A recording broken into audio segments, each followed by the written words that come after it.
I'm Brandon JACOBY, and today we're going to do a comparison between our JACOBY Black V3 to our new JACOBY Black V4. So let's get into it. I often get asked what's the difference between our version 3 to our version 4 carbon shaft. Virtually everything is different about the shafts except for the color, the taper, the way that it's weighted in the middle, and the joint plug. So we're going to start from the tip and work our way down the shafts. So up front here, the difference between the tips is on our version 3, it features a Kamui soft tan tip, and our version 4 is a Kamui black soft clear tip.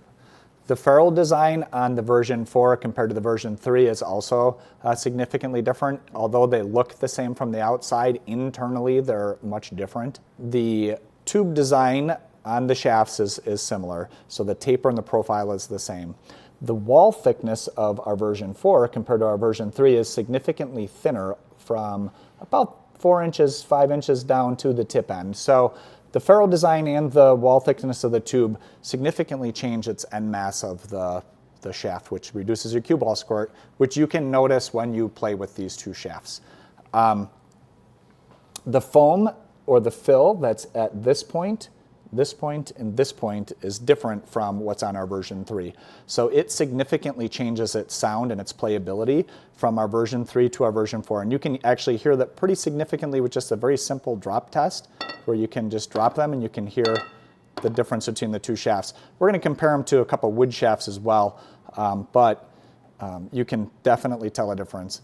Within 3 shots, most people can tell a difference from the way the version 4 plays to any other shaft they currently play with, from the V3 to other competitor shots. Even a wood shaft, you can tell a difference. In the version 4, we do feature a vibration dampening system in the center of the shaft, which decreases its vibration when you hit the balls. The way that the shafts are polished, they're very smooth when they glide through your fingers, and they all have a very nice, long, smooth taper.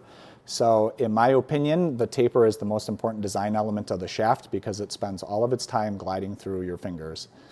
The weight placement of both of these shafts is in the center of the shaft. That's very important because when you shoot a rail shot and your cue ball is near the rail, you need a little weight forward in the shaft so that it keeps the contact on the cue ball. The weight that we feature in the center also does flex with the shaft. It is not a piece of metal that's through the center. We use a very proprietary resin that we use to get the weight of the shaft. Both of the shafts, the target weights have been 3.7 ounces. On the bottom of the shafts, you will notice that there's a serial number at the bottom, and that tells you what version of shaft that you currently have. So when we first released the black shaft, it was a version 1. As I made changes and revisions to the shafts, I've always changed this number to signify the change. The version 4 shaft plays so drastically different than the version 3. That's why we felt we had launched it as a new product. So I'm going to pull in some other wood shafts so you can also notice the difference. So most people ask, does it play like a wood shaft? Does it play like a carbon shaft? Because I dislike a carbon shaft because of the way it sounds. The version 4 actually plays softer than a wood shaft, and you can notice that in a very simple drop test. So if I drop these shafts, you can notice as we go down the difference in the sounds. Each one has a different sound, and when we get to the version 4, it's significantly quieter even than to a wood shaft. That actually is a placebo effect, but most of pool is a mental game. When you hit a shot good, it gives you confidence, and that's where this V4 shaft excels.